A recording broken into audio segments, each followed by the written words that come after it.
Waalaikumsalam warahmatullahi wabarakatuh. Selamat siang semuanya. Terima kasih karena Anda semua dapat meluangkan waktu Anda untuk dapat mengerjakan video interaktif untuk tugas mata kuliah auditing.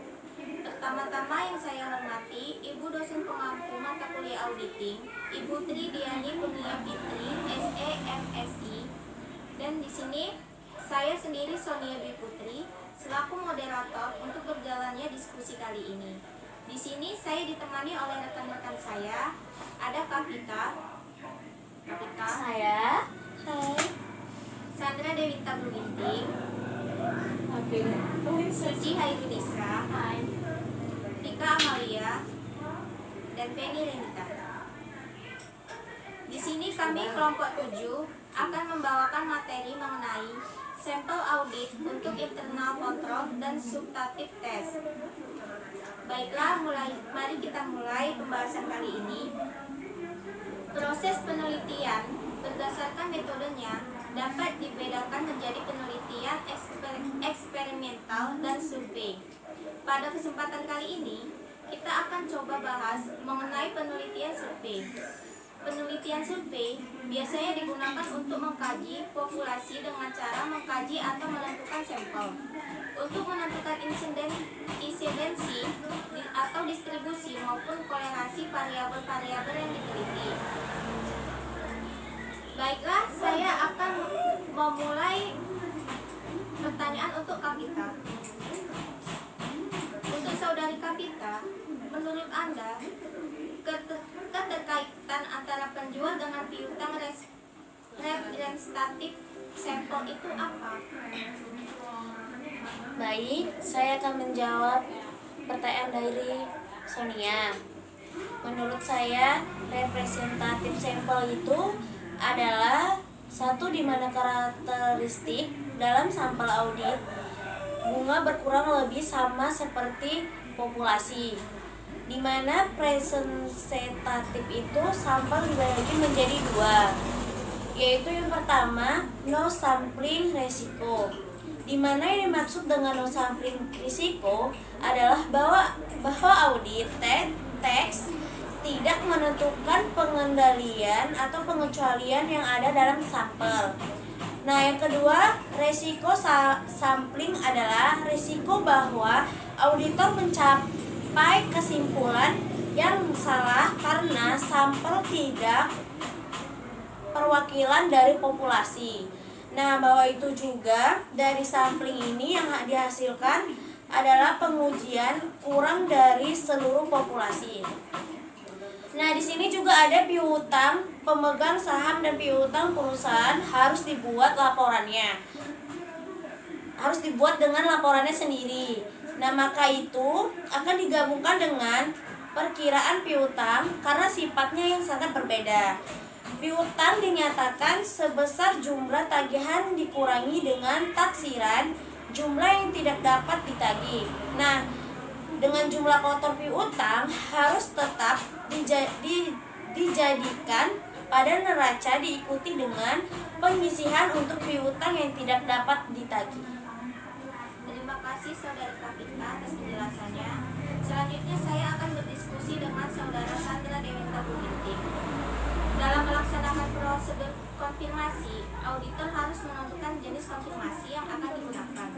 Saat pelaksanaan prosedur ukuran sampel dan unsur individual yang akan dipilih, bisakah saudari Sandra menjelaskan hal tersebut? Di sini ada beberapa, dan yang pertama itu jenis konfirmasi positif, konfirmasi yang dialamatkan kepada debitur yang meminta konfirmasi darinya secara langsung. Apakah saldo yang dinyatakan dalam permintaan konfirmasi adalah benar atau tidak? Atau negatif, konfirmasi dialamatkan kepada debitur tetapi hanya meminta jawaban apabila dia tidak sepakat dengan jumlah yang dinyatakan. Konfirmasi negatif dapat diterima hanya jika semua kondisi berikut terpenuhi, yaitu ada piutang usaha terdiri dari sejumlah besar saldo akun yang kecil. Kedua, yaitu gabungan resiko pengendalian yang ditetapkan dan resiko bawaan adalah rendah. Yang ketiga, tidak ada alasan konfirmasi tersebut tidak akan diperhatikan. Selanjutnya ada pada saat pelaksanaan, bahan bukti yang paling andal dari konfirmasi diperoleh apabila dikirimkan sedekat mungkin dengan tanggal neraca. Yang ketiga, ukuran sampel yang akan dikonfirmasi tergantung pada salah satu yang ditolerir, resiko bawaan, resiko pengendalian, resiko deteksi, dan jenis konfirmasi. Yang terakhir itu ada seleksi unsur untuk pengujian, biasanya dilakukan dengan stratifikasi. Terima kasih atas penjelasannya Saudari Sandari Mita. Selanjutnya saya akan berdiskusi dengan Susila Indonesia. Nisa, menurut Anda, apa yang sering digunakan dalam pengujian statistikal dan non-statistikal sampling? Oh ya, yang sering digunakan itu untuk pengujian pengendalian dan pengujian substantif atas transaksi adalah sampling atribut atau atribut sampling. Sampling non-statistik juga memiliki atribut yang merupakan karakteristik yang sedang diuji dalam populasi. Tetapi sampling atribut merupakan metode statistik. Adapun tujuannya untuk memastikan bahwa pengujian audit dilakukan dengan cara yang memberikan risiko sampling yang diinginkan dan meminimalkan kemungkinan kesalahan non-sampling. Pemilihan sampel melibatkan keputusan bagaimana sampel dipilih dari populasi. Terima kasih. Selanjutnya saya akan bertanya kepada Vika Amalia. Apakah Saudara Vika tahu aturan apa yang ditetapkan oleh sampel statistik?